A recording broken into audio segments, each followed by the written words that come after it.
आज की इस वीडियो में हम करने वाले हैं आगे के प्रश्न को सॉल्व, आगे के एमसीक्यू सॉल्व करने वाले हैं। ये जो वीडियो है ये DSSB के एग्जाम्स को, इसके अलावा अपकमिंग जितनी भी रेडियोग्राफिक वैकेंसीज आने वाली हैं उनके लिए काफ़ी हेल्पफुल होने वाली हैं। तो वीडियो को आप लोग लास्ट तक ज़रूर देखिएगा। इसी के साथ अगर आपको ये वीडियो का जो PDF होगा, जो आज की क्लास में हम जितने भी क्वेश्चन सॉल्व करेंगे उनका PDF जो होगा ये आपको टेलीग्राम चैनल जिसका नाम सुदर्शन पैरामेडिकल्स के नाम से होगा, वहाँ पर जाकर के आप PDF डाउनलोड कर सकते हो। इसका जो लिंक होगा टेलीग्राम चैनल का ये आपको इस वीडियो के डिस्क्रिप्शन में मिल जाएगा, वहाँ पर से जाकर के आप टेलीग्राम चैनल को ज्वाइन कर सकते हो। नाम है सुदर्शन पैरामेडिकल। इसी के अलावा अगर आप लोगों की किसी भी चीज़ को लेकर के क्वेरी रहती है तो ये व्हाट्सअप नंबर आप लोगों को अवेलेबल कराया गया है। इस व्हाट्सअप नंबर पे आप लोग कॉन्टैक्ट कर सकते हो, ठीक है। तो चलिए आज की हम हमारी क्लास जो है उसको स्टार्ट करते हैं। इसी के साथ में फर्स्ट क्वेश्चन पैनल पे, screening mammography is indicated in, यानी कि स्क्रीनिंग मैमोग्राफी जो होती है ये किसको बताती है। आपके ऑप्शन आपको दे रखे हैं। फर्स्ट सिम्पटैटिक पेशेंट्स, यानी कि ऐसे पेशेंट जिनमें सिम्टम दिखाई देते हैं। सेकंड पेशेंट्स विद हाई और एलिवेटेड रिस्क फैक्टर्स, यानी कि ऐसे पेशेंट जिनमें जो फैक्टर्स है यानी कि जो रिस्क है उनके अंदर किसी भी एबनॉर्मलिटी को होने का, किसी भी डिजीज को होने का वो ज्यादा है। इसके अलावा एसिम्प्टोमिक पेशेंट्स, यानी कि ऐसे पेशेंट जिनमें कोई भी सिम्टम अपीयर नहीं हुआ। और फोर्थ नन, कोई नहीं। तो ये आपके मैमोग्राफी से रिलेटेड है। मैमोग्राफी आपका एक इम्पॉर्टेंट टॉपिक रहता है, जो रिसेंट एडवांसेस का हमारा टॉपिक होता है, उसको आप जरूर पढ़ के जाइएगा, क्योंकि मैमोग्राफी से एक ना एक क्वेश्चन आपसे पूछा जाएगा। जैसे कि अगर मैं आपको एक नॉर्मली इस क्वेश्चंस को आप लोग सॉल्व करना, तो नॉर्मली आपको टॉपिक्स बता देती हूँ जहाँ से क्वेश्चंस पूछे जाते हैं मैमोग्राफी में। जनरली अभी तक जितना देखा गया है कि किसके लिए की जाती है। सेकंड ये पूछा जाता है उसमें उनके जो इक्विपमेंट्स होते हैं, टारगेट होता है, फिल्टर्स होते हैं, कंप्रेशन पैडल्स होते हैं जिसको हम लेग्जिन प्लेट्स भी बोलते हैं, ऑटोमेटिक एक्सपोजर कंट्रोल होता है, इन सब के बारे में पूछा जाता है। इसके अलावा वो किस टेक्निक पे काम करता है, जिसका एक शॉट हमने ऑलरेडी आपको अवेलेबल कराया गया है यूट्यूब पे, तो वहां पर जाकर आप देख सकते हो। तो चलिए हम हमारा क्वेश्चन सॉल्व करते हैं। फर्स्ट की स्क्रीनिंग मैमोग्राफी किसको बताती है। तो पहली बात तो हमें ये पता होना चाहिए कि मैमोग्राफी क्या होती है। मैमोग्राफी को हम क्या बोलते हैं कि एक ऐसी मॉडलिटी जो किसी भी जो एक यूज में ली जाती है सॉफ्ट टिश्यूज को डिटेक्ट करने में, सॉफ्ट टिश्यू ब्रेस्ट टिश्यूज को डिटेक्ट करने में। इसके अलावा वो माइक्रो कैल्सिफिकेशंस हो, लीजन्स हो, मास हो, उनको भी डिटेक्ट करने के लिए हम किसका यूज करते हैं, मैमोग्राफी का यूज करते हैं। क्लियर। इसके अलावा मैमोग्राफी दो टाइप की होती है। कौन कौन सी? एक होती है हमारे पास में डायग्नोस्टिक मैमोग्राफी और एक हमारे पास में होती है स्क्रीनिंग मैमोग्राफी। क्लियर। हमारे पास में दो टाइप की मैमोग्राफीज होती है, एक डायग्नोस्टिक होती है और एक स्क्रीनिंग होती है। डायग्नोस्टिक मैमोग्राफी ऐसी मैमोग्राफी जिसमें हम क्या करेंगे, बीमारी को डायग्नोस करेंगे, ठीक है। यानी कि ये आपको एक समझाने की टिप्स है कि हम इसमें डायग्नोस करेंगे, मतलब इसमें हम ऐसे पेशेंट्स को स्कैन करेंगे जिनके अंदर क्या होंगे, जिनके अंदर सिम्टम्स अपीयर होंगे, साथ साथ में हाई रिस्क फैक्टर्स भी हो सकते हैं। अब सिम्टम अपीयर है तो वो हाई रिस्क पे भी हो सकते हैं, ठीक है। हाई रिस्क, मीडियम रिस्क, ऐसी भी पॉसिबिलिटी उनकी हो सकती है। वहीं अगर स्क्रीनिंग मैमोग्राफी की बात की जाए तो यहाँ पे हम क्या करते हैं, एसिम्प्टोमिक पेशेंट्स को ट्रीट करते हैं। यानी कि एसिम्प्टोमिक पेशेंट्स जो होते हैं उनके हम क्या करते हैं, इन्वेस्टिगेशंस करते हैं, उनकी इमेजेस जो होती हैं वो ली जाती हैं, वो भी अर्ली स्टेज में ली जाती हैं। इसके अलावा हमें पता है कि मैमोग्राफी की जो स्क्रीनिंग होती है एज वो 40 ईयर्स के बाद होती है। क्लियर। तो इस तरीके से जो मैमोग्राफीज होती है उनको हम दो टाइप से बांटते हैं, एक डायग्नोस्टिक जहाँ पे पेशेंट्स के अंदर सिम्टम अपीयर हुए हैं, और एक स्क्रीनिंग जहाँ में पेशेंट के अंदर स्क्रीनिंग जो सिम्टम्स हैं वो अपीयर नहीं हुए हैं। लेकिन आज के टाइम पे हर एक हेल्थ कॉन्शियस होता है और हर एक इंसान के लिए ज़रूरी है कि वो अपने जितने भी बॉडी है उसका फुल चेकअप कराए। तो स्क्रीनिंग मैमोग्राफी जो होती है उसमें हम इन्वेस्टिगेशन करते हैं, एक इमेजिंग मॉलिटी होती है जो अर्ली स्टेज में क्या करेगी, चेक करेगी कि कोई एबनॉर्मलिटी तो जो है वो डिटेक्ट तो नहीं हुई, ठीक है। तो इसका आंसर क्या जाएगा बताना जरा, एसिम्प्टोमिक पेशेंट। क्लियर है बात? तो इस तरीके से आपको अपने क्वेश्चंस और अपने जितने भी कॉन्सेप्ट्स हैं वो क्लियर करने होंगे। चलिए नेक्स्ट क्वेश्चन है फ्लोरेसेंस सिग्निफाइज। ये क्वेश्चन जो है अगर आप लोग देखोगे तो मैंने काफ़ी बार आपको सॉल्व कराया है ये क्वेश्चन, और उसको सॉल्व कराने का एक ही रीज़न है मेरा कि इससे क्वेश्चन आते हैं एग्जाम में। ठीक है, अब हम आगे ये डिस्कस करेंगे कि किस तरीके से आ सकता है। फ्लोरोसेंस सिग्निफाइज यानी कि फ्लोरोसेंस का अर्थ क्या होता है। फर्स्ट ऑप्शन है light emitted bye screen with in 10 की पावर -8 सेकेंड, यानी कि जो स्क्रीन है उसके द्वारा जो लाइट इमिट की जा रही है वो की जा रही है 10 की पावर -8 सेकेंड के अंदर अंदर। ठीक है, सेकेंड है light emitted bye screen after 10 की पावर -8 सेकेंड, यानी कि 10 की पावर -8 सेकेंड के बाद में।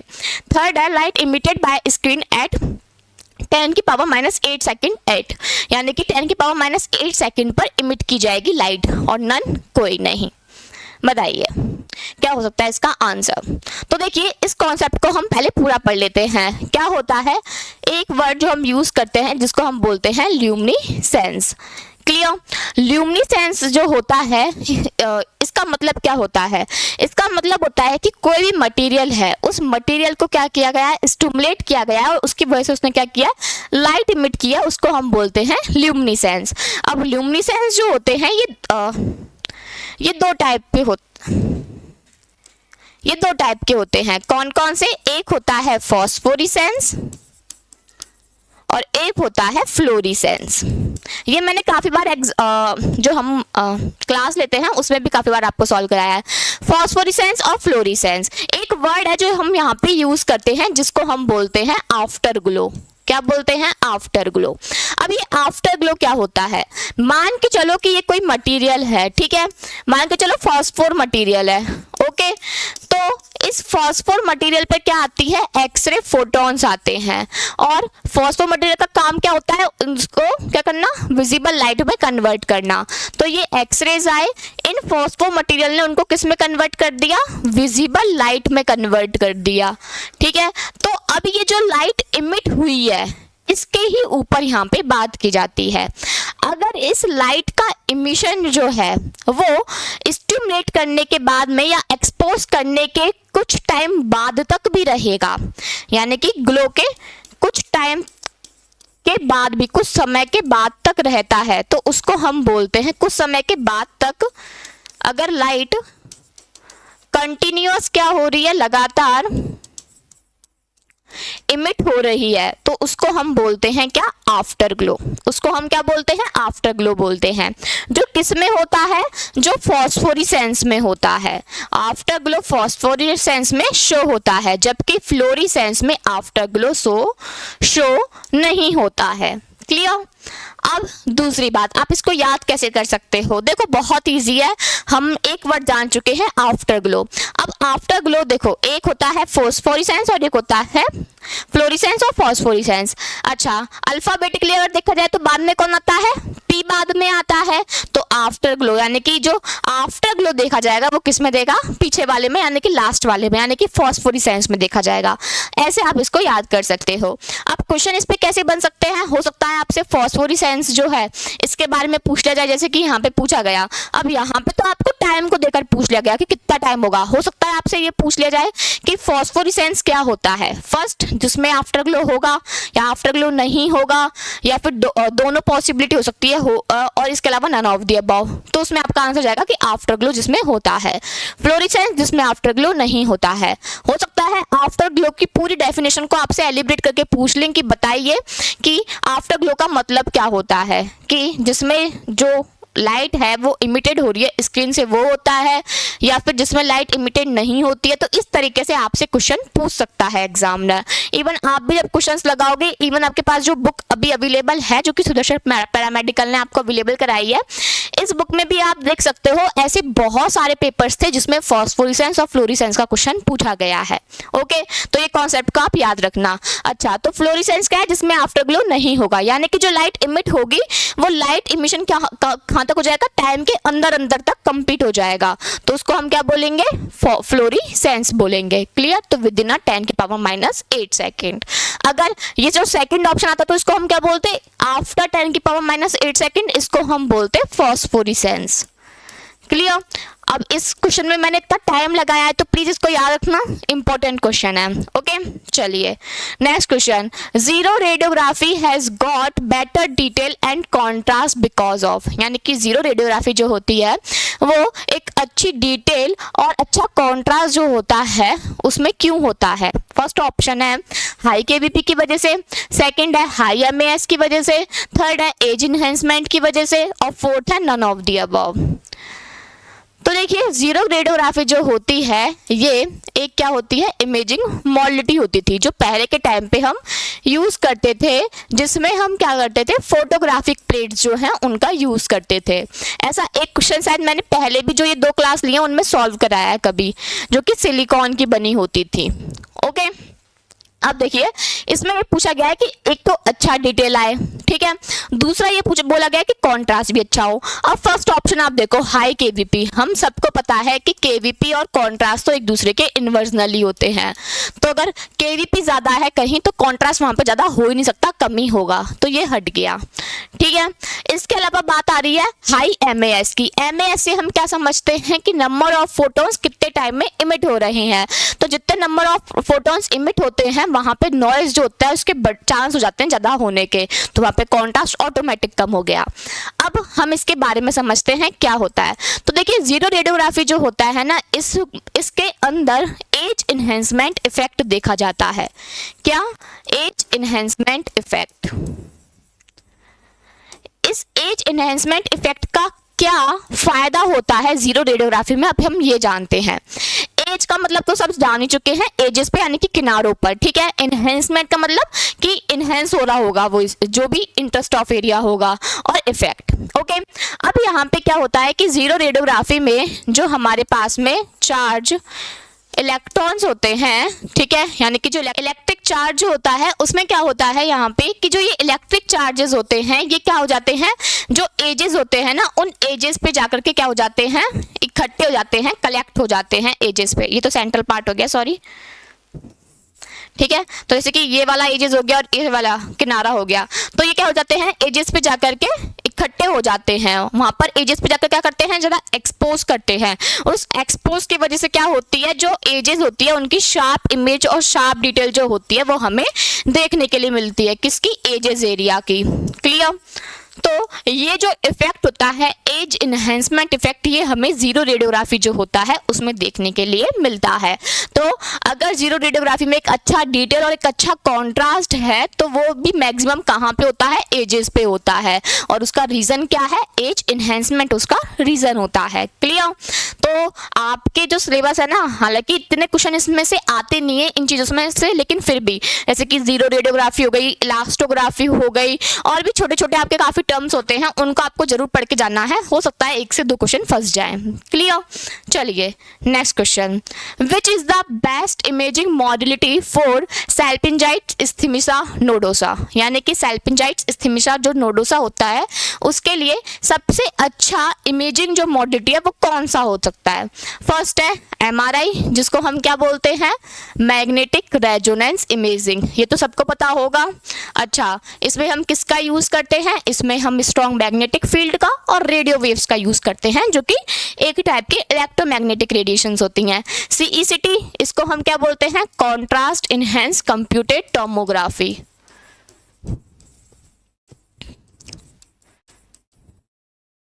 क्लियर। इसके अलावा नेक्स्ट कौन सा होता है, थर्ड दे रखा है HSG, इसको हम क्या बोलते हैं, हिस्ट्रो सल्पिंजियोग्राफी। और फोर्थ कौन सा दे रखा है, फोर्थ दे रखा है सोनो हिस्टोग्राफी। क्लियर। अब इसमें हम बात करते हैं। तो देखिए हमसे पूछा गया है सल्पिंजाइटिस नोडोसा जो होता है ये क्या है। तो पहले तो आपको ये पता होना चाहिए कि ये चीज होती क्या है, ठीक है। तो ये एक क्या है, एक टाइप का, ऐसे आप बता सकते हो कि क्या होती है कि जो फैलोपियन ट्यूब होती है, उस फैलोपियन ट्यूब के क्या होते हैं, जो इनर सेल्स होंगी या इनर वॉल्स होंगी, उनकी क्या होने लग जाती है, आउटग्रोथ होना स्टार्ट हो जाती है। क्या हो जाती है, ग्रोथ होना स्टार्ट हो जाती हैं और वो आगे की तरफ क्या होना जाती है, स्प्रेड होना स्टार्ट कर देती हैं। क्या होती है, स्प्रेड होना स्टार्ट कर देती है, जिसकी वजह से जो ये सैलपिंजाइटिस नोडोसा जो होता है वो वहाँ पे जनरेट होता हुआ दिखाई देता है। ठीक है, पता नहीं कुछ भी आज बोर्ड में क्लिक हो रहा है, मुझे खुद को समझ में नहीं आ रहा। ठीक है, तो क्या होता है, सैलपिंजाइटिस इस्थेमिसा जो नोडोसा होता है उसमें ये जो फैलोपियन ट्यूब होती है उसकी जो इनर वॉल्स होती है वो स्प्रेड होना स्टार्ट होती है और अपनी सराउंडिंग की जो मसल्स वॉल्स होती हैं उनसे कनेक्ट होना स्टार्ट होती हैं, जिनकी वजह से क्या जनरेट हो जाता है, आउट ग्रोथ जनरेट होती हैं और वहाँ पे हमें क्या देखने को मिलता है, नोडोसा जो होते हैं वो वहाँ पे देखने के लिए हमको वहाँ पे मिलते हैं। ओके, तो ये किस में हुई, फैलोपियन ट्यूब में होने वाला इन्वेस्टिगेशन है। अब आप बताओ कि फैलोपियन ट्यूब होता है उसके इन्वेस्टिगेशन के लिए हम कौन सी स्टडी करते हैं, तो मेनली हम उसके लिए क्या करते हैं, HSG हिस्टोसैल्पिंजियोग्राफी स्टडी करते हैं, जिसमें हम फैलोपियन ट्यूब हो, ठीक है, या फिर यूट्रस हो उनकी एबनॉर्मलिटी के लिए, या फिर रिकरेंट अबॉर्शन के लिए, ठीक है, या फिर इनफर्टिलिटी के लिए, इन सब के लिए हम क्या करते हैं, HSG जो होता है उसको मेनली प्रीफर किया जाता है। आई बात समझ में, तो उसके लिए हम ये प्रीफर करेंगे। चलिए नेक्स्ट क्वेश्चन जो है पैनल पे है, the function of AEC is, यानी कि AEC का क्या फंक्शन है। ऑप्शन है measure the x-ray intensity, x-ray intensity को मेजर करने का काम करते हैं। सेकंड है improve image quality by improving spatial resolution, यानी कि स्पेटियल रिजोल्यूशन को इम्प्रूव करके इमेज की क्वालिटी को सुधारते हैं। थर्ड है minimum object to image receptor distance, यानी कि ऑब्जेक्ट यानी कि जो हमारे पास पेशेंट है उससे और इमेज रिसेप्टर जो हमारे पास में डिटेक्टर होगा उसकी जो बीच की डिस्टेंस है उसको कम करना। और फोर्थ है ऑल ऑफ द अबव, यानी कि उपरोक्त सभी। बताइए क्या हो सकता है। और ऐसे काफ़ी बार AEC से यानी कि ऑटोमेटिक एक्सपोजर कंट्रोल से क्वेश्चन आता है और हमारा हमेशा यही रहता है कि अरे ये कैसा क्वेश्चन आ गया, हम जबकि पढ़ के आए थे। तो इस तरीके के क्वेश्चन आ सकते हैं। तो देखिए AEC इसकी फुल फॉर्म क्या होती है, फुल फॉर्म होती है ऑटोमेटिक एक्सपोजर कंट्रोल। अच्छा, ये किसका होता है डिवाइस, जहाँ पे हम इसको कहाँ पे यूज़ कर सकते हैं, हम इसको मैमोग्राफी में यूज़ करते हैं। ठीक है, हालांकि कर तो और भी टेक्निक्स में कर सकते हैं लेकिन मैमोग्राफी में हम इसको यूज़ करते हैं। अच्छा, इसका काम क्या होता है, इसका काम होता है कि जितना इमेज रिसेप्टर को रेडिएशन एक्सपोजर चाहिए होता है, जब उसे उतना रेडिएशन एक्सपोजर मिल जाता है तो उसके बाद ही ऑटोमेटिकली जो एक्सपोजर होते हैं उसको रोक देते हैं, टर्मिनेट कर देते हैं। तो AEC का मतलब क्या होता है कि जब इमेज रिसेप्टर तक एक्सपोजर पर्याप्त पहुंच जाए या फिर ऑप्टिमम आप बोल सकते हो पहुंच जाए,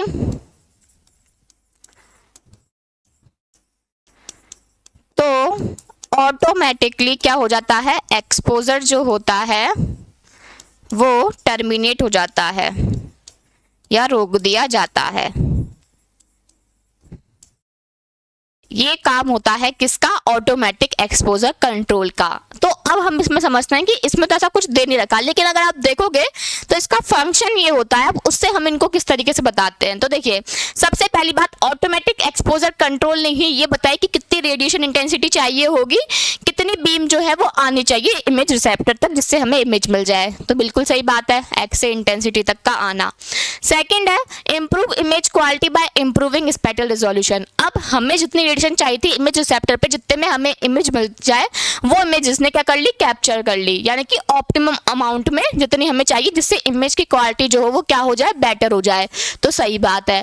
थर्ड है OID। अब देखो क्या होता है कि जब हम OID को कम करते हैं तो जो मैग्निफिकेशन होता है वो मैग्निफिकेशन ऑलरेडी कम हो जाता है। तो अगर मैग्निफिकेशन कम होता है तो उसकी वजह से स्पेटियल रिजोल्यूशन वहां पे बढ़ जाता है, तो इमेज की क्वालिटी हमें अच्छी मिलती है जो हमें ऑटोमेटिक एक्सपोजर कंट्रोल से मिलती है। क्लियर।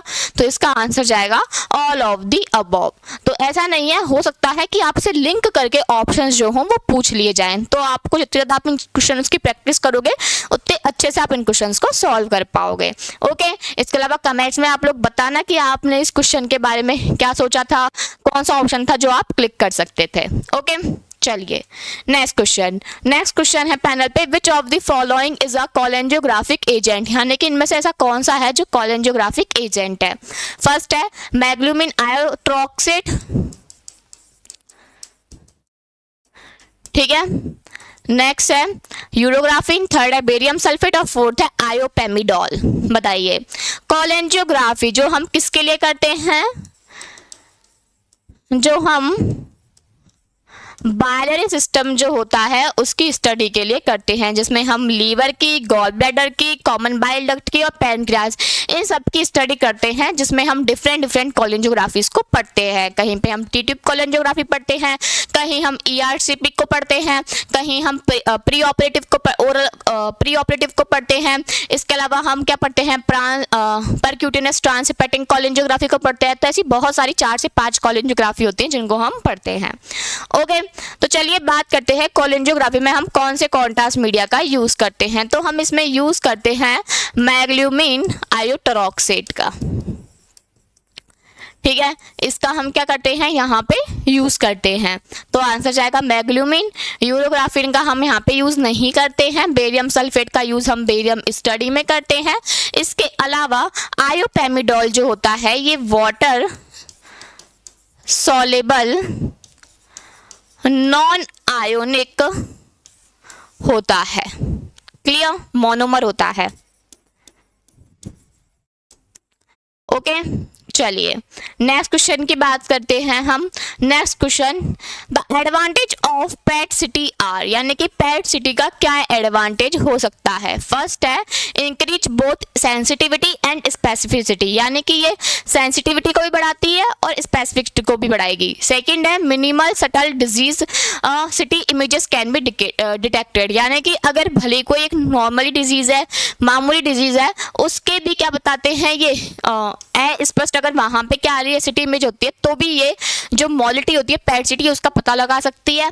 थर्ड है hybrid scanner utilise more accurate tumour, तो यानी कि अगर हम इन पेट का और सिटी का एक हाइब्रिड स्कैनर यूज करते हैं तो उससे हम ट्यूमर के बारे में भी पता लगा सकते हैं, या फिर ऑल ऑफ द अबव, उपरोक्त सभी। बताइए तो पेट सिटी जिसमें हम 2 तरीके की मॉडल्स पढ़ते हैं, एक हम पढ़ते हैं पेट के बारे में और एक हम पढ़ते हैं किसके बारे में, सिटी के बारे में।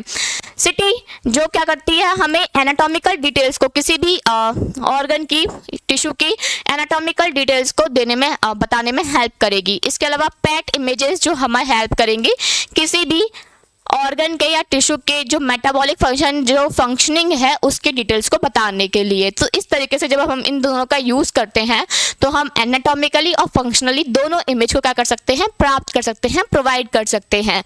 तो ये सेंसिटिविटी में भी हेल्पफुल है और स्पेसिफिसिटी में भी हेल्पफुल है।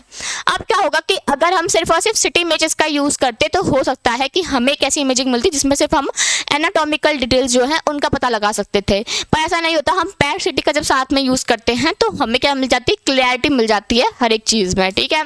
इसके अलावा थर्ड अगर हम बात करते हैं तो ट्यूमर लोकलाइजेशन जो होता है उसके लिए जो पेट होता है ये काफी हेल्पफुल होता है।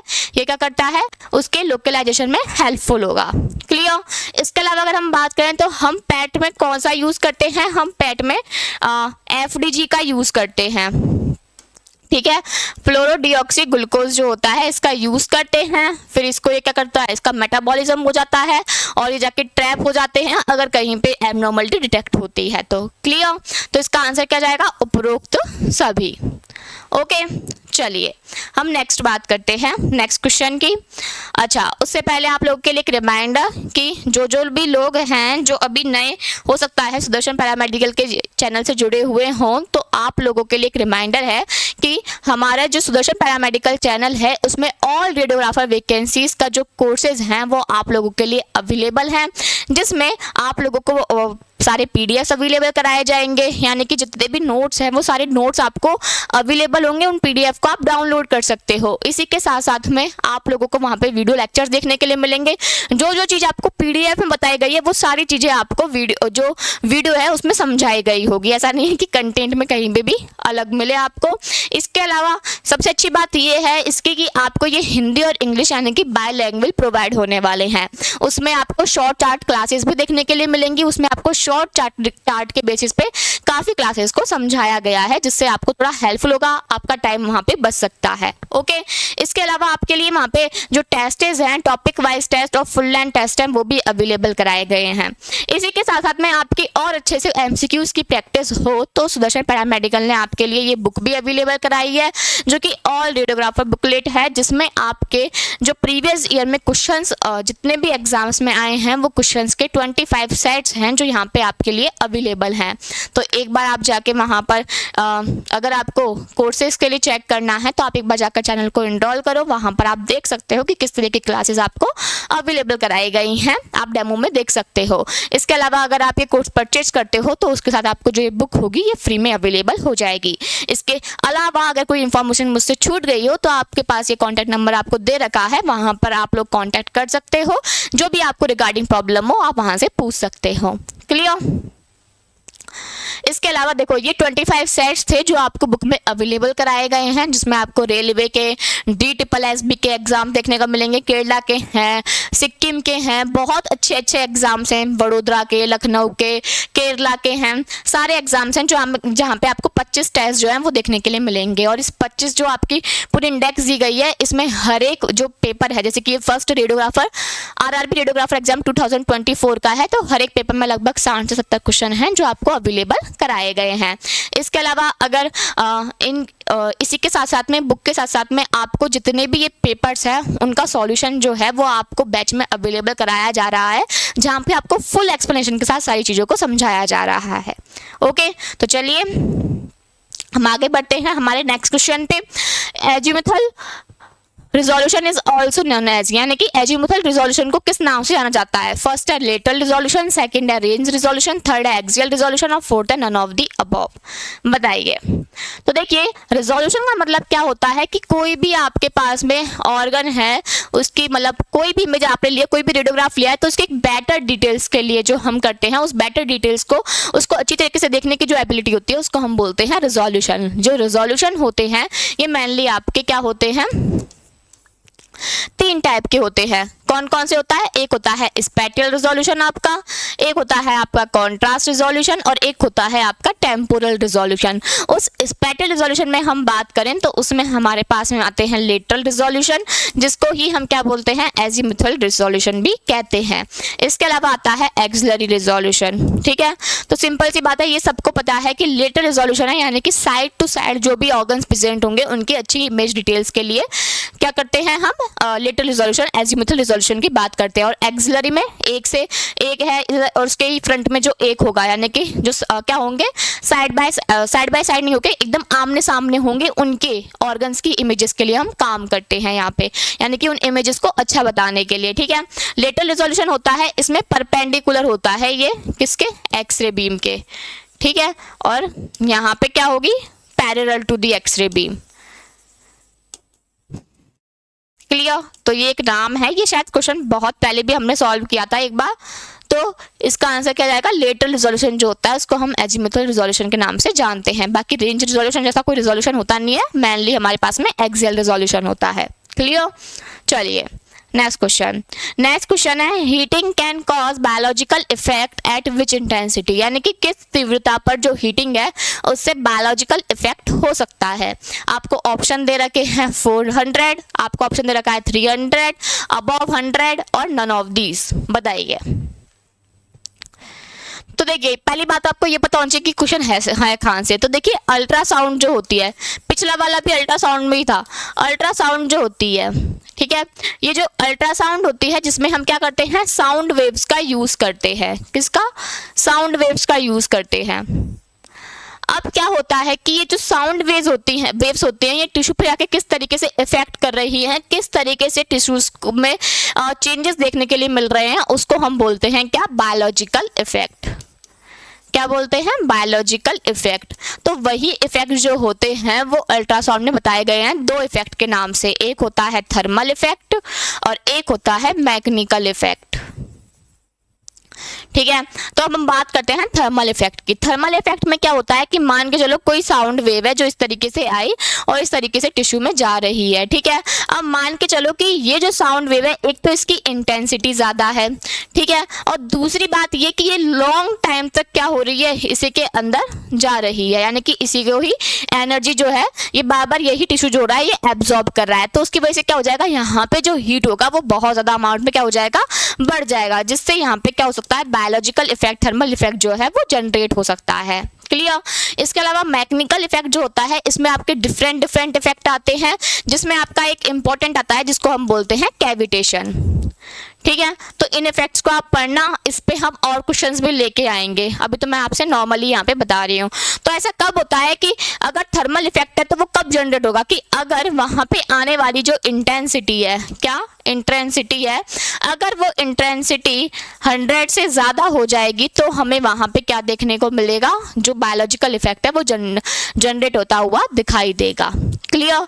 तो इसको आप पढ़ के आना, इसी के बेसिस पे हम नेक्स्ट क्लास में काफ़ी क्वेश्चंस होंगे जिनको सॉल्व करेंगे। तो एक ये टॉपिक है, इसको आप लोगों को जरूर पढ़ के आना है, ठीक है, लिख लेना। और एक बार मैं बता देती हूँ वापस से कि जो अल्ट्रासाउंड होती है उसकी जो साउंड वेव्स होती हैं वो किस तरीके से हमारे टिश्यूज पे इफेक्ट करती हैं, उसके जो बायोलॉजिकल इफेक्ट है उसके बारे में हम पढ़ेंगे, जो दो टाइप के हैं, एक थर्मल और एक मैकेनिकल। तो उसी से रिलेटेड नेक्स्ट क्लास में हम क्वेश्चन सॉल्व करेंगे। अभी तो हमने एक नॉर्मली फर्स्ट क्वेश्चन की बात की है।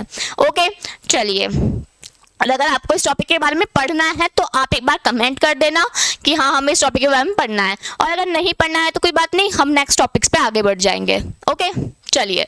Next question, the main advantage of today's rare earth coated intensifying screen is, यानी कि आज के टाइम पे जो rare earth coated intensifying screen है उनका मेन एडवांटेज क्या है। फर्स्ट है, emission of light is the blue range region of ultraviolet spectrum, यानी कि जो प्रकाश का उत्सर्जन है वो यूवी स्पेक्ट्रम के नीले क्षेत्र में होता है।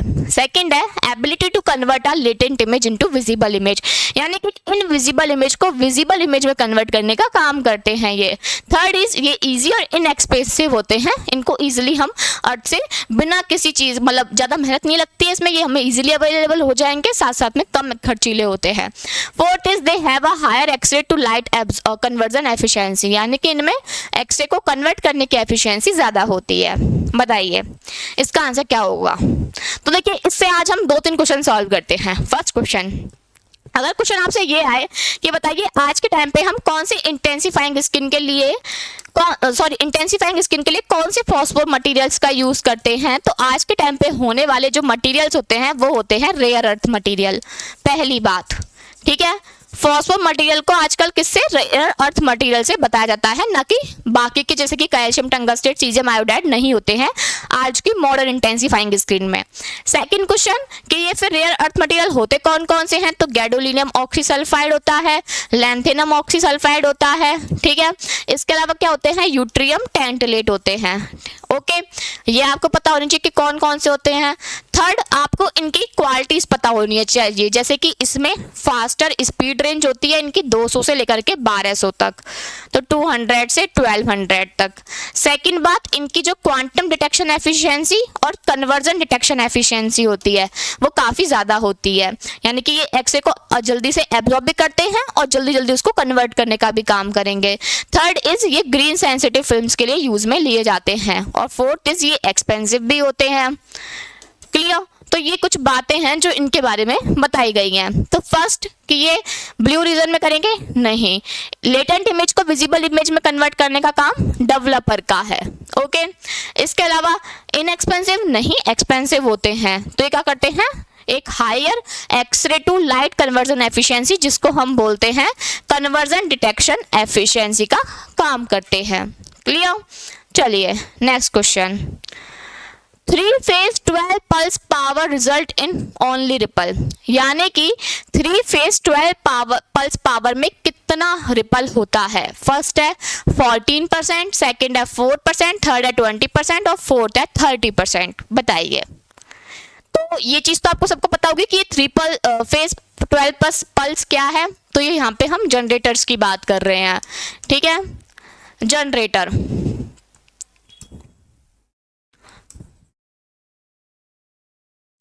जनरेटर जिसमें हमारे पास में होते हैं एक तो सिंगल फेज, एक होता है हमारे पास में 3 फेज, एक होते हैं हमारे पास में कंटिन्यूअस, और एक होते हैं हमारे पास में high frequency pulse, high frequency generators.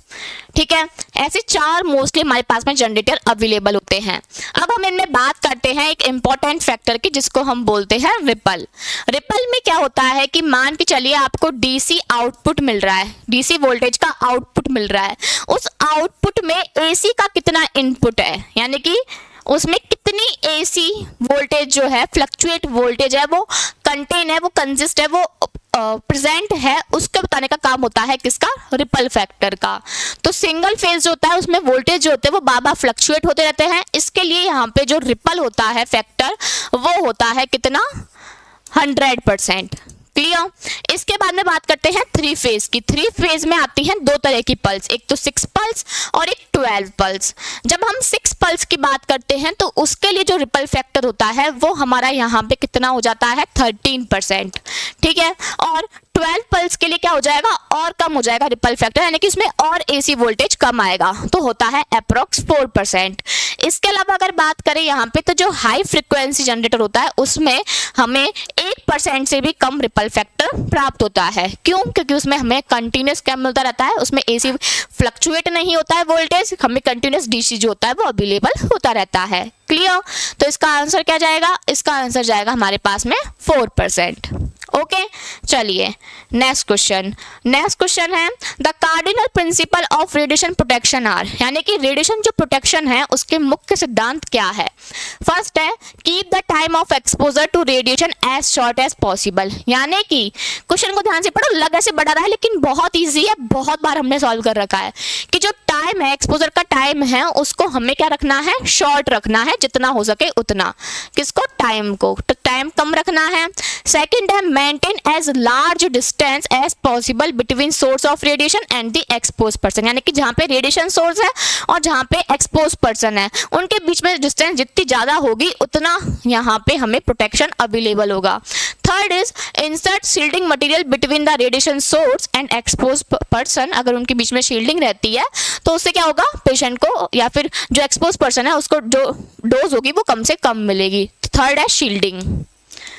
तो बताइए क्या होगा प्रिंसिपल, तो सबको पता है, हम फॉलो करते हैं TDS रूल, टाइम, डिस्टेंस और शील्डिंग, जो काम करती है किसी भी एक्सपोज पर्सन को रेडिएशन से बचाने का, ताकि उसको जो रेडिएशन है वो कम से कम मिले। तो इसका आंसर जाएगा ऑल ऑफ दी अबव।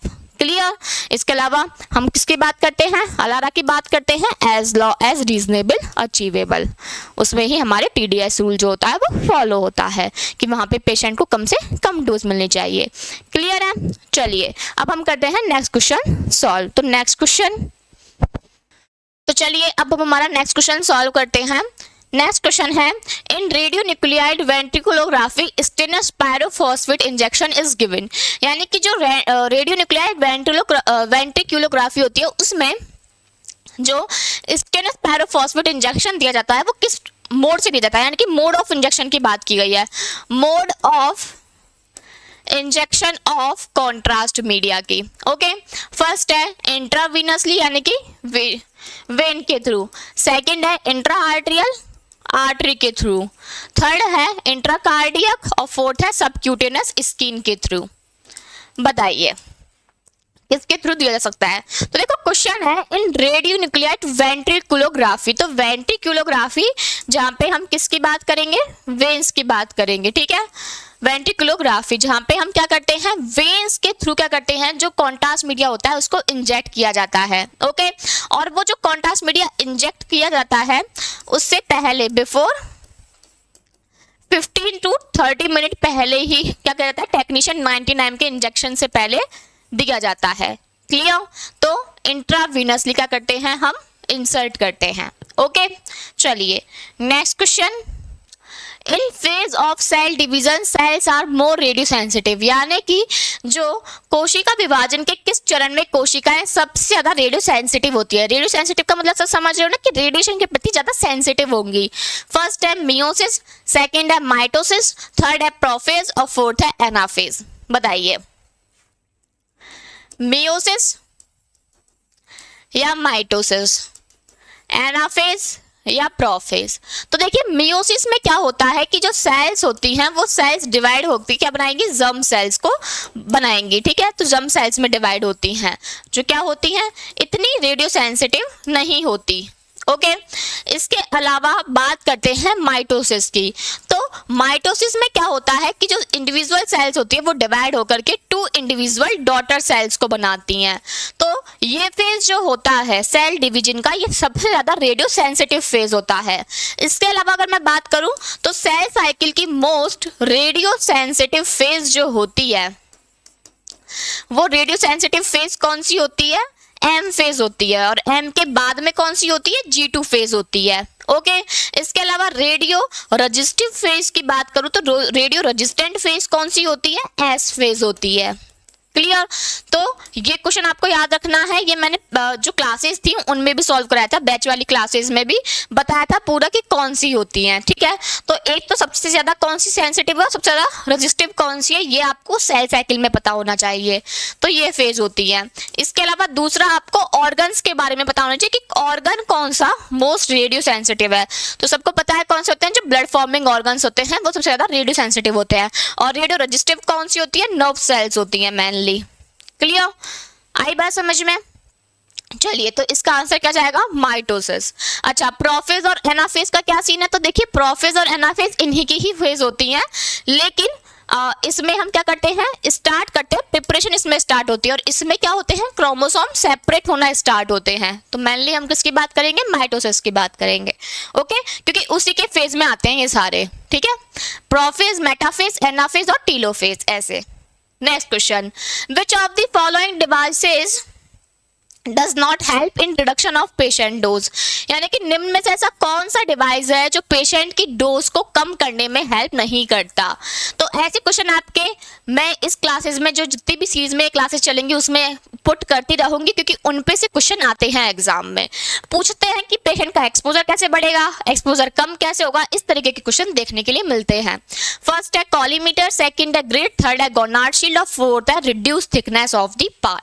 बताइए अगर आपको पेशेंट डोज को कम करना है तो उसके लिए सबसे अच्छी चीज क्या है यहाँ पे, मतलब पेशेंट डोज को कम करना है तो उसके लिए कौन सी चीज है जो हेल्प नहीं करेगी, नॉट हेल्प, जो पेशेंट डोज को कम करने में हेल्प नहीं करेगी। फर्स्ट है कॉलीमीटर, सबको पता है एक्सरे बीम के साइज और शेप को कंट्रोल करने का काम करती है, तो इजीली पेशेंट डोज को कंट्रोल कर सकती है, कम कर सकती है। सेकंड है ग्रिड, हमेशा याद रखना, बहुत लोगों को कंफ्यूजन होता है कि ग्रिड जो होती है ये कभी भी पेशेंट डोज से रिलेटेड नहीं होती है। इसका काम होता है स्कैटर रेडिएशंस को रिमूव करना, जिससे ये इमेज की क्वालिटी को बेटर कर सके। जब भी आप ग्रिड रेशो को बढ़ाओगे तो हमेशा पेशेंट डोज आपको बढ़ी हुई ही मिलेगी। क्या मिलेगी, बढ़ी हुई मिलेगी। क्लियर, तो ये कभी भी पेशेंट डोज को कम करने में हेल्प नहीं करेगा। थर्ड है गोनार्ड शील्डिंग, ऑफ कोर्स आप शील्डिंग डिवाइस की चाहे गोनार्ड शील्डिंग है, चाहे यहाँ पे थायराइड शील्ड लिखी होती, लेड एप्रॉन लिखा होता है, ये सारे शील्डिंग डिवाइस क्या करेंगे, पेशेंट की डोज को कम करने का ट्राई करेंगे। इसके अलावा थिकनेस ऑफ पार्ट, अगर आपको पता ही है, अगर आपको इस चीज से समझ में नहीं आ रहा तो ऐसा मान लो कि 2 इंसान है, एक पतला इंसान है, एक मोटा इंसान है, तो हमने उनकी थिकनेस में अंतर कर दिया। अब थिन पेशेंट होगा तो उसको तो आप कम ही एक्सपोजर दोगे as compare to thick patient के। अगर पतला इंसान है तो उसको कम एक्सपोजर मिलेगा एज कंपेयर टू मोटे इंसान के। तो वही चीज है कि अगर पार्ट की थिकनेस को आप कम कर देते हो तो वहां पे जो डोज होती है वो ऑटोमेटिक कम हो जाती है। क्लियर, तो ऐसा कौन सा डिवाइस है जो पेशेंट डोज को कम नहीं करेगा, वो होगा ग्रिड। ठीक है, ग्रिड पढ़ लेना, बहुत इंपॉर्टेंट है, प्राइमरी पर्पस सबको पता है, क्वेश्चन पूछते हैं। इसके अलावा ग्रिड के टाइप्स जो 4 होते हैं वो पढ़ लेना आप, मेनली आप मूविंग ग्रिड के बारे में पढ़ना, ठीक है। इसके अलावा आपको ग्रिड रेशो के बारे में पढ़ना है कि वो किस तरीके से कॉन्ट्रास्ट अफेक्ट कर रहा है, किस तरीके से डोज को अफेक्ट कर रहा है, कौन से ग्रिड रेशो है जो मोस्ट प्रीफर्डली यूज में ले जाते हैं, जैसे कि 8:1, 5:1, इनके बारे में आपको पढ़ना है। ओके, तो ये सारी चीजें हैं जिनके बारे में आपको पढ़ना पड़ेगा, और इसका कंस्ट्रक्शन भी पढ़ लेना ग्रिड का। नेक्स्ट क्वेश्चन है रेड, यानी कि रेड क्या है। फर्स्ट है रैपिड एब्जॉर्ब इमेज डोज है, सेकंड है रैपिड एक्विजिशन इमेज डोज है, थर्ड है random array of inexpensive dose है, और फोर्थ है नन ऑफ द अबव है। बताइए क्या होगा यहाँ पे, रेड जो है वो यहाँ पे क्या होता है, ये आप लोगों को बताना है। तो देखिए रेड जो होता है ये क्या होता है, इसके बारे में हम बात करते हैं। तो रेड इनमें से कौन सी टर्म्स है जिसको शो करता है? तो पहले आपको ये पता होना चाहिए कि जो रेड है ये रेड किससे रिलेटेड होता है। तो ये रिलेटेड होता है किससे? पैक्स से। किससे? पैक्स से, जिसको हम बोलते हैं picture achieving and communication system. अब यहाँ पे आपसे रेड की फुल फॉर्म पूछी गई, तो रेड क्या होता है? रेडिएंट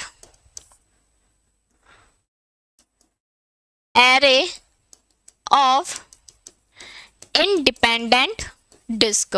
यहाँ पे क्या होती हैं, हमारे पास में मल्टीपल डिस्क होती हैं जो कि एरेज में प्रेजेंट होती हैं, और वो सारी की सारी एक तरीके से जुड़ करके सिंगल यूनिट की तरह काम करती है, जिससे कि इनकी जो स्पीड होती है ट्रांसफर करने की डाटा को, वो क्या हो जाती है? काफ़ी ज़्यादा हो जाती है।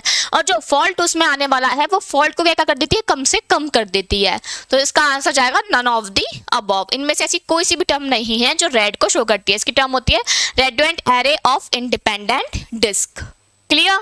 चलिए next question, strong TR will give a, यानी कि स्ट्रॉन्ग टीआर जो होता है ये क्या बताता है? फर्स्ट है पीडी वेटेड इमेज, यानी कि पल्स डेंसिटी वेटेड इमेज को बताएगा। सेकंड है T1 वेटेड इमेज को, थर्ड है T2 वेटेड इमेज को, fourth is no image can be produce, कोई इमेज ही प्रोड्यूस नहीं होगी, ये बताएगा। तो देखिए अगर आपको याद करना है तो आप इस तरीके से याद करो। देखो एक तो होता है T1 वेटेड इमेज, ठीक है, भूलना मत कभी इस चीज को, और इससे बहुत क्वेश्चन है जो आपके सॉल्व हो जाएंगे। एक है T2 वेटेड इमेज और एक है PD weighted image, pulse density weighted, और ऐसे क्वेश्चन एग्जाम में आते हैं, तो आज ही याद कर लो इन चीज को। याद रखना T2 वेटेड जो इमेज होती है इसके लिए लॉन्ग TR जो होता है ये मैटर करता है, टाइम ऑफ रिपीटेशन, ये इसके लिए मैटर करेगा। ओके, और T1 जो होती है इसके लिए मैटर करता है टाइम ऑफ इको, जो कि क्या रहता है? शॉर्ट रहता है। क्लियर? तो TE को कौन बताएगा? T1 वेटेड, यानी कि जो TE फैक्टर है उसको बताएगा T1, और TR फैक्टर को बताएगा कौन? T2। क्लियर? अब T1 वेटेड में क्या होता है? TE टाइम ऑफ इको भी शॉर्ट रहता है, साथ साथ में टाइम ऑफ रिपीटेशन भी शॉर्ट रहता है। क्लियर? जबकि T2 वेटेड में टाइम ऑफ रिपीटेशन लॉन्ग रहता है, और जो इसका TE टाइम ऑफ इको है ये भी लॉन्ग रहता है। अब हम बात करते हैं पल्स डेंसिटी वेटेड इमेज की। तो पल्स डेंसिटी वेटेड इमेज वो इमेज होती है जहां पे ना तो T1 कैरेक्टर शो हो, T1 वेटेड इमेज का कैरेक्टर शो नहीं होना चाहिए, और दूसरा T2 वेटेड इमेज का भी कैरेक्टर शो नहीं होना चाहिए। तो T2 वेटेड को कौन अफेक्ट कर रहा था? TR, और T1 वेटेड को कर रहा था TE। ठीक है, अब T1 में अगर TE शॉर्ट है तो यहाँ पे क्या हो जाएगा? लॉन्ग TE, जिससे T1 कैरेक्टर नहीं आएगा। सेकेंड है T2 वेटेड जिसको अफेक्ट करता है TR, लॉन्ग TR, तो यहाँ पे क्या आ जाएगा? Short TR। क्लियर? तो ये किसको बताएगा? ये बताएगा पल्स डेंसिटी वेटेड को, जहां पे T1 भी कैरेक्टर नहीं आया और T2 भी कैरेक्टर नहीं आया। क्लियर? तो ये चीजें हैं जो आपको इस तरीके से याद रखनी होगी, और इनसे बहुत क्वेश्चंस होते हैं जो एग्जाम में पूछे जाते हैं। क्लियर? तो आपका आंसर क्या जाएगा? T2 weighted image.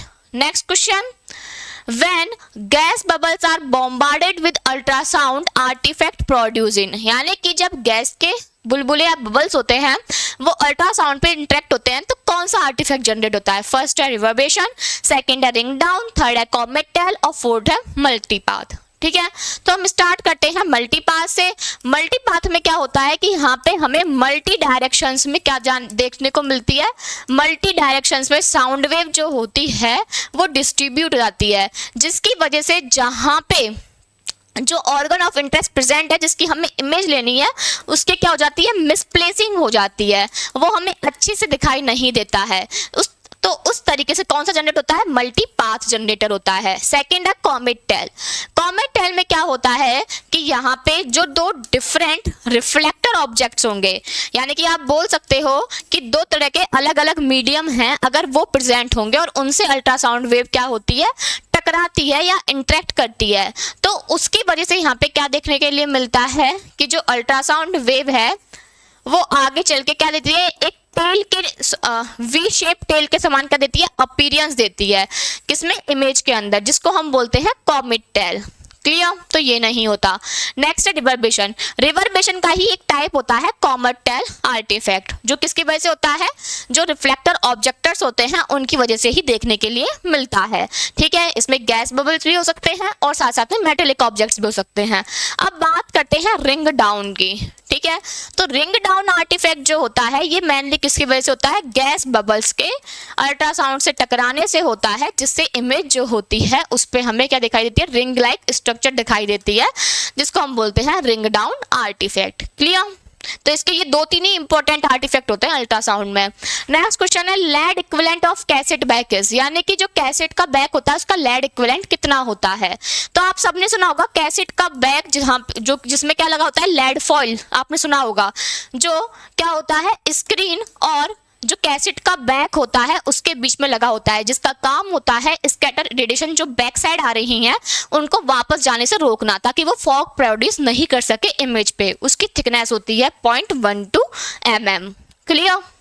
Next question, which is not true for green sensitive films. Green sensitive film के लिए कौन सा ऑप्शन है जो यहाँ सही नहीं है।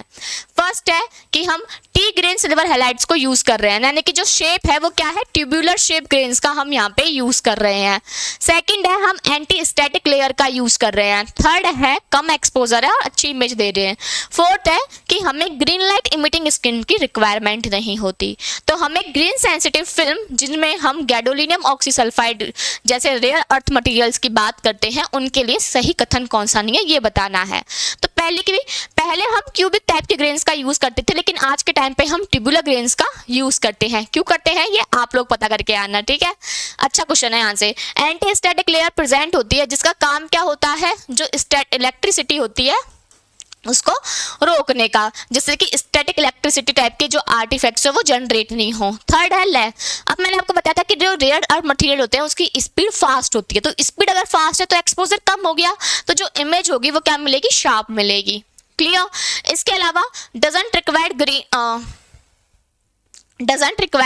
ग्रीन लाइट इमिटिंग स्क्रीन्स, यानी कि जो हमारे पास में ग्रीन लाइट इमिटिंग स्क्रीन्स जो होती हैं, तो ग्रीन सेंसिटिव फिल्म जो होती हैं वो जो ग्रीन लाइट इमिट करती है उन स्किन के लिए क्या होती है, सेंसिटिव होती हैं, जबकि यहाँ पे लिख रहा है डज नॉट रिक्वायर, तो ये ऑप्शन यहाँ पे गलत हो गया। Clear.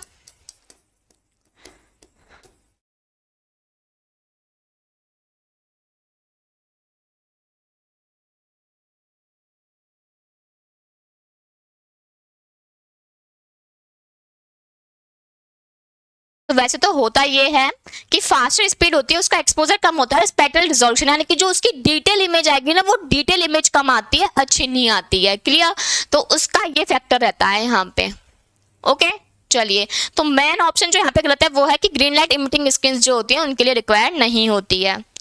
Next question, very low humidity in the dark room can lead to, यानी कि अगर डार्क रूम में बहुत कम ह्यूमिडिटी है तो उसके लिए कौन सा फैक्टर है जो यहाँ पे बताएगा उसको।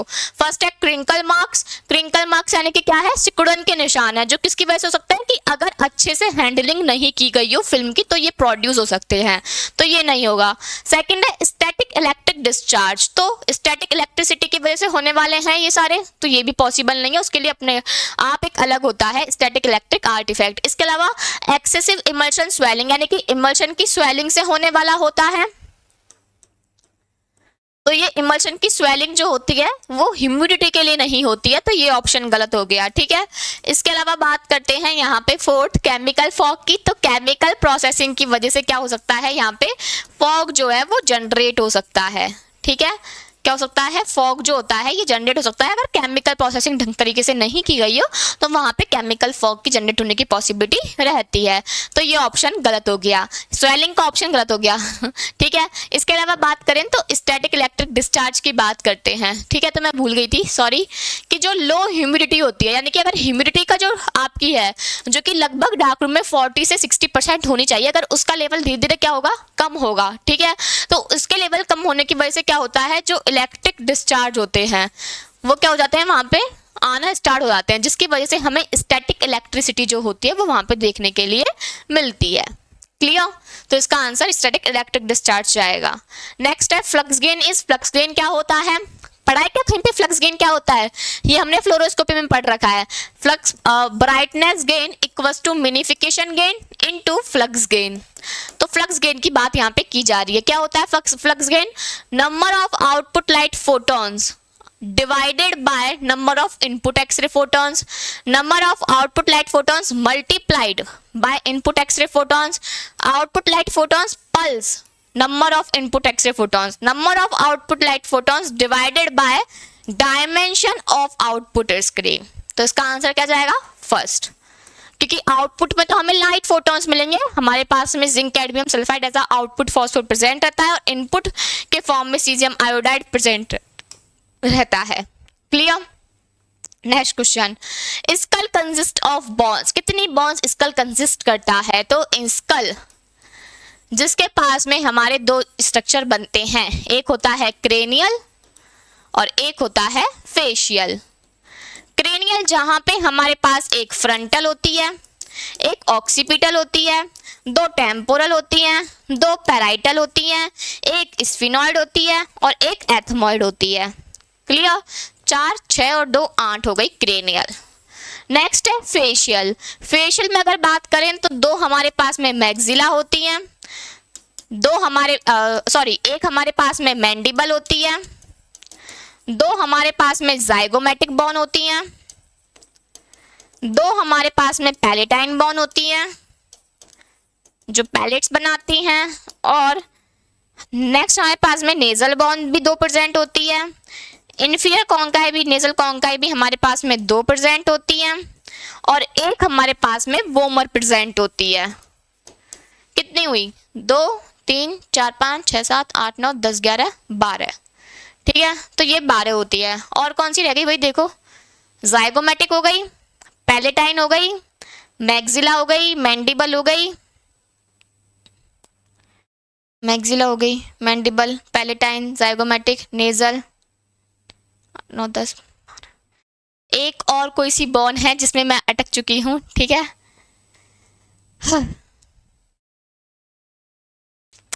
चलो इसको देख लेंगे। ठीक है, तो टोटल 14 बोन होती है, इतना पता है मुझे। ठीक है, अरे यार एक और बोन होती है। ओहो, जाइगोमेटिक हो गई, पैलेटाइन हो गई, नेजल हो गई,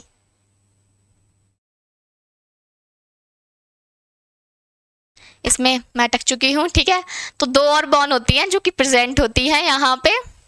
अभी मुझे याद नहीं आएगी, अभी मुझे याद नहीं आएगी, मुझे बाद में याद आएगी अब। ठीक है, तो टोटल यहाँ पे कितनी होती है? 22 बॉन्स होती हैं। ओके, तो ये तो आपको पता होना चाहिए कि टोटल 22 होती है। इसके अलावा यहाँ पे सूचर्स प्रेजेंट होते हैं। सूचर कौन कौन से प्रेजेंट होते हैं? एक होता है लैम्डॉइड सूचर। लैम्डॉइड सूचर जिसका काम होता है पैराइटल को ऑक्सीपिटल के बीच में, ठीक है, उनको जोड़ने का। नेक्स्ट होता है सजाइटल। अब सजाइटल प्लेन का मतलब क्या होता है कि जो हमें राइट और लेफ्ट में डिवाइड करते। तो अगर हम इस तरीके से हमारे क्रेनियम पार्ट को देखें तो पैराइटल जो बोन्स उनको इस तरीके से 2 भाग में डिवाइड कर रहा है। तो 2 पैराइटल बोन्स के राइट पैराइटल और लेफ्ट पैराइटल के बीच में पाया जाने वाला होता है। नेक्स्ट होता है कोरोनल। कोरोनल जो एंटीरियरली और पोस्टीरियरली डिवाइड करे ऐसा प्लेन होता है। तो अगर ये इस तरीके से अगर डिवाइड करेगा तो ये हमारी पैराइटल हो गई और ये हमारी फ्रंटल हो गई। तो पैराइटल और फ्रंटल के बीच में काम करेगा। एक हमारा होता है स्क्वैमस सूचर। ठीक है, स्क्वैमस सूचर टेम्पोरल और जो पैराइटल होती है उनके बीच का होता है। इसके अलावा एक और होता है हमारा सूचर जो कि बेबीज में पाया जाता है। मेटोपिक सूचर होता है जो कि पाया जाता है, जो कि बेबीज में पाया जाता है। ओके, चलिए, तो ये आपकी बॉन्स है, मुझे याद नहीं आ रही है पर 2 और बॉन्स हैं जो यहाँ पे प्रेजेंट होती है। ठीक है,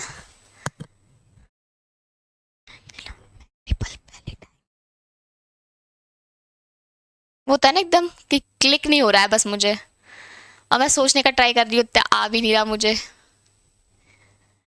चलो कोई ना, लेकिन टोटल 14 बोन होती हैं। ठीक है, ये मैं भी याद करूंगी आज। ओके, चलिए, babies are born with how many bones. की बेबीज जो होते हैं उनमें कितनी बॉन्स होती हैं? तो उनमें 300 बॉन्स होती हैं।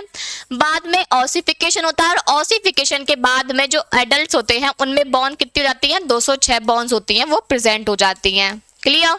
तो इसका आंसर आएगा बेबीज में 300 होती हैं। ओके, चलिए next, the left lung has lobe. Left lung में कितने लोब्स होते हैं? तो देखिए, एक होता है राइट लंग और एक होता है लेफ्ट लंग।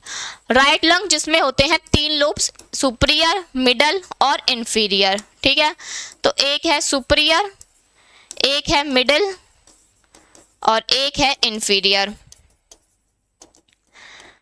सुपीरियर और मिडल लोब को जो अलग करता है उस फिशर का नाम होता है हॉरिजॉन्टल फिशर। कौन सा? हॉरिजॉन्टल। और जो मिडिल और इंफीरियर को अलग करता है वो होता है ऑब्लिक फिशर। इसके अलावा लेफ्ट जो लंग होता है उसमें 2 लोब्स होते हैं, एक होता है सुपीरियर और एक होता है इंफीरियर। ठीक है, तो जो सुपीरियर लोब होता है ये हमारे पास में इन दोनों को जो अलग करने वाला होता है वो होता है हमारे पास में ऑब्लिक फिशर। क्लियर? तो राइट लंग में 3 लोब्स और लेफ्ट लंग में 2 लोब्स होते हैं जो कि यहाँ पे प्रेजेंट होते हैं। तो 2 लोब्स यहाँ पे प्रेजेंट होते हैं। क्लियर? चलिए, इसी के साथ साथ में वापस आपके जो लास्ट क्लास है इसके लिए, मतलब लास्ट क्लास का मतलब 3rd क्लास जो है, क्लास के लास्ट में आप लोगों के लिए रिमाइंडर है वही सेम कि अगर आप लोगों को एक बार, जो लोग नए नए फ्रेश ही हों, उनको कहाँ से स्टार्ट करना है, कुछ समझ में नहीं आ रहा है, तो पहले आप लोग कांटेक्ट करना। कांटेक्ट करने के बाद में आपको जो भी गाइडेंस चाहिए वो गाइडेंस आपको अवेलेबल कराई जाएगी और फिर डिसीजन आप लोग लेना कि आपको क्या करना है। ओके, इसी के साथ साथ में अगर किसी को रेडियोग्राफिक वैकेंसीज के लिए तैयारी करनी है तो बैचेस अवेलेबल हैं। आप जाके सुदर्शन पैरामेडिकल के नाम से चैनल है, वहां उसको डाउनलोड करो प्ले स्टोर से, वहां पे जाके एक बार एनरोल करो रेडियोग्राफर के बैच में। तो उससे आपको समझ में आएगा कि किस तरीके की क्लासेज है। काफी लोगों को, स्टूडेंट्स को ये प्रॉब्लम होती है कि कंटेंट अवेलेबल नहीं है, तो वहां पे कंटेंट भी बहुत ज्यादा है, पढ़ने के लिए सारा कुछ आपके पास अवेलेबल होगा। इसके अलावा अगर बुक जो है वो, अगर आप कोर्स एनरोल करते हो तो उसके साथ में जो बुक है वो आपको फ्रीली अवेलेबल होगी, घर पे आपको बकायदा उसकी डिलीवरी की जाएगी। तो वो आपके लिए फ्री डिलीवरी रहेगा, जिसमें आपको 25 जो सेट्स हैं ये देखने के लिए मिलेंगे। ओके, तो यही वो जो पैटर्न है वो रहने वाला है। 25 पेपर यहाँ पे रहने वाले हैं, देख सकते हो आप लोग। ठीक है, और इसके अलावा जब आप ये बुक, जिन लोगों के पास है उनको तो पता ही होगा कि बहुत सारे यहाँ पे पेपर्स जितने 25 सेट दे रखे हैं उनमें लगभग 60-70 क्वेश्चन हैं जो कि अवेलेबल आप लोगों के लिए कराए गए हैं। तो अगर आपको इससे रिलेटेड कोई भी इंफॉर्मेशन चाहिए तो आपको कॉन्टैक्ट नंबर अवेलेबल कराए गए हैं, वहाँ पे आप मैसेज कर सकते हो, कॉल कर सकते हो, जो भी आपकी प्रॉब्लम हो आप वहाँ पे बता सकते हो। ठीक है, तो चलिए हम मिलेंगे अब नेक्स्ट क्लास में। तब तक के लिए आप इस क्लास को अच्छे से लेना, ध्यान से पढ़ना इस क्लास को। ठीक है, और इसी के साथ साथ में आपके जो दोस्त हो उनको क्लास को शेयर कर देना, लाइक कर देना क्लास को, और जिन ने चैनल को सब्सक्राइब नहीं किया है चैनल को सब्सक्राइब कर लेना और बेल आइकन को प्रेस कर लेना। क्लासेस जो हैं वो रेगुलरली आपकी आती रहेंगी, और आपको किन किन टॉपिक्स पे क्लास चाहिए ये जरूर आप लोग कमेंट्स में बता देना। ओके, मिलेंगे नेक्स्ट क्लास में। Thank you.